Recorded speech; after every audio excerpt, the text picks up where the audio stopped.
I was excited about doing a piece of Shakespeare, and then I thought about which pieces of Shakespeare I was interested in, and Hamlet really stood out for me because it is a piece about who we are as human beings. There's a lot of reflection, but there's also a lot of action. There's a lot of excitement and conflict in it, and there are a lot of dramatic and dynamic relationships. So puppetry is an art form that works very well with action. Because it's an inanimate object, a dead thing that you're bringing to life. Having a active context in which to do that works really well.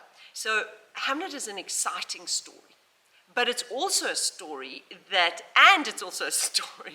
that works with the dynamics within people.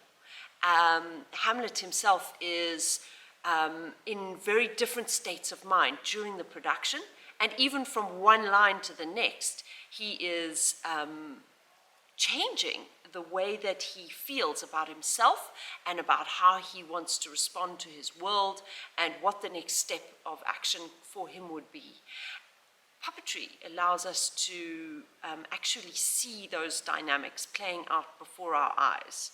If you think about it, with puppetry you have got the body of the puppet.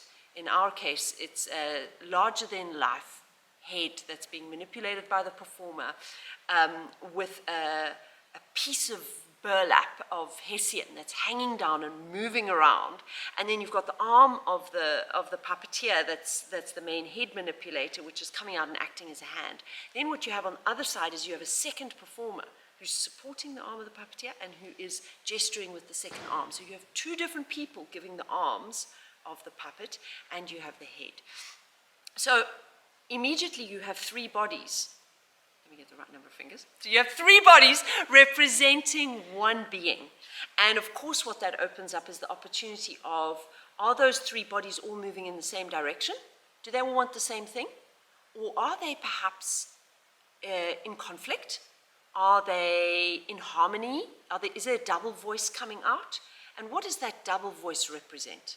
So in Hamlet, you've got several characters who are in a dynamic relationship with themselves. Not only Hamlet, but also Ophelia, who starts off in a very anxious space of being in love with Hamlet, but being told by her father, this is an unsafe space for you to be. You can't trust this. And she's being told the same thing by her brother and her father, reprimanded and told to stay away from the person that she loves most. She's deeply in love with Hamlet. And so immediately you can see there will be a conflict within her. And then, as things unravel during the show, we start to see her actually losing her contact with reality.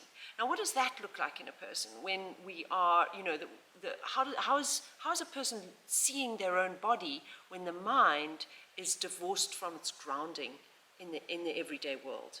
So we could really explore that because we've got this body for Ophelia, and we have two voices who speak Ophelia in the play. And, as I've said with Hamlet, there's also Claudius, the king, who's having who although he refuses to give up all that he's gained from his dastardly deeds. He's clear that this action that he's taken is going to damn him at some level. So his own view of himself, you can imagine, in those moments where he begins to question himself, he's looking in on himself with judgment. This is when we start to see the puppeteer speaking to the puppet, giving him his opinion about what is going to happen to himself.